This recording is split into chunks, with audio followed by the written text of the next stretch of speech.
Hi everyone, Malibu Sean Bateman here again. Well, I know I did one of these vlogs before on straight to video sequels, and you see, I know people out there agree with me on this, but you know what? If a movie made, say, I don't know, triple a small budget of 18 million, for example, why not, I don't know, continue the franchise on at theaters, try to continue on, but not make straight-to-video releases, like Darkman. The first movie had about a budget about 18 million or so, and then they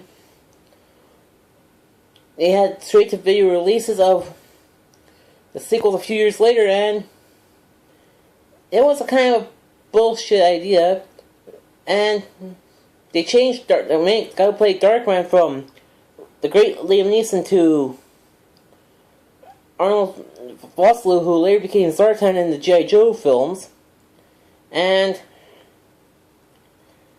in part 2, they're returning Larry Drake, returned to be Durant, and that's the only good thing about part 2. And part 3, new villain, and I said, you know what?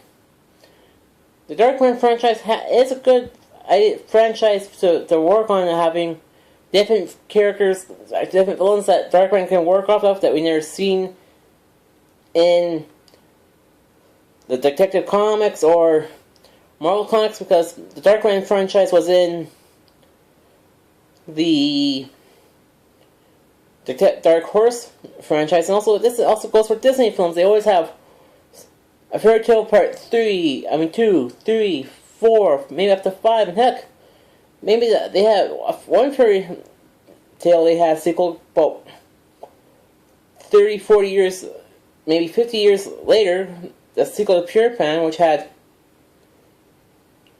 Wendy's daughter going to Neverland, trying to save her family, and actually, which is pretty nice, seeing a sequel continuing on of the franchise instead of having Wendy as the sequel. Why not have? What would happen if one of the kids from the original cast went to Netherland, and that's what happened with Peter Pan 2, and also there as well. That's the one of few Disney sequels based on a first movie did happen, and also most of the Pixar films they never been actually all of them who had sequels never had straight to video releases, which is pretty nice. So, to all you people who are in Hollywood, quit making straight-to-video sequels to movies that have been out at theaters.